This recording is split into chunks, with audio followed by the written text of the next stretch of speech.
అనగనగా ఒక రాజు ఉన్నారంట. ఆ రాజుకి 7 కొడుకున్నారంట. 7 కొడుకు వేటకెళ్ళారంట.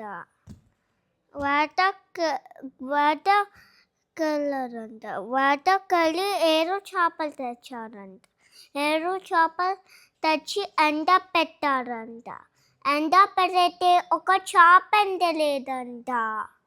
చేప ఎందుకు ఎండలేదు అన్నారంట.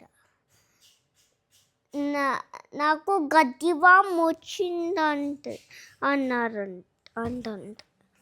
గడ్డివాము ఎందుకు వచ్చావు అందంట.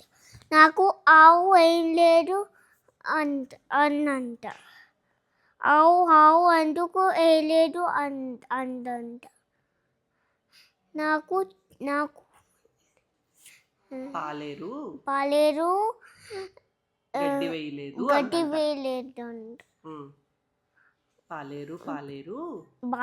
పాలేరు ఎందుకు గడ్డి వేయలేదు అందంట. నా పాప ఏడుస్తుంది అందంట. పాప ఎందుకు ఏడుస్తున్నావు అందంట. నా బంగారు పొట్టలో వేలు పెడితే కొట్టనా అందంట.